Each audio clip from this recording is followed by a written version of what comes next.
দৈনন্দিন জীবনে দোয়ার তালিকায় আমরা এই ছোট্ট দোয়াটি রাখতে পারি। দোয়াটি হলো আল্লাহুম্মা ইন্নী আসআলুকাল আফওয়া ওয়াল আফিয়াহ ফিদ দুনিয়া ওয়াল আখিরাহ। দোয়াটি আমি আবারও বলছি, আল্লাহুম্মা ইন্নী আসআলুকাল আফওয়া ওয়াল আফিয়াহ ফিদ দুনিয়া ওয়াল আখিরাহ। দোয়াটির অর্থ হলো, আল্লাহ, আমি আপনার কাছে দুনিয়া ও আখিরাতের ক্ষমা ও সুস্থতা প্রার্থনা করছি।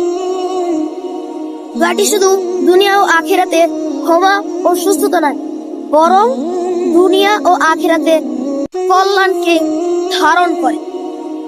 মহানবী সাল্লাল্লাহু আলাইহি ওয়াসাল্লাম প্রতিদিন সকাল ও সন্ধ্যায় এই দোয়াটি পাঠ করতেন।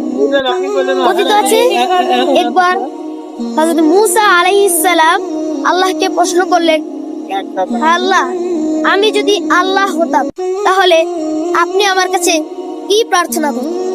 তখন আল্লাহ বললেন, এটি কখনোই সম্ভব নয়। তখন হযরত মূসা আলাইহিস সালাম আবার বললেন যে, আল্লাহ, আমি জানি যে এটি কখনো সম্ভব নয়, কিন্তু আমি জানতে চাই যে আমি যদি আল্লাহ হতাম তাহলে আপনি আমার কাছে কি প্রার্থনা করতেন? তখন আল্লাহ উত্তর দিলেন যে, আমি আপনার কাছে সুস্থতা প্রার্থনা করতাম, কারণ ঈমানের পরে সর্বোত্তম ও গুরুত্বপূর্ণ নিয়ামত হলো সুস্থতা।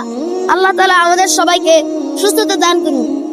দোয়াটির উচ্চারণ নিচে ডেসক্রিপশনে দেওয়া থাকবে। আসসালামু আলাইকুম ওয়া রাহমাতুল্লাহি ওয়া বারাকাতুহু।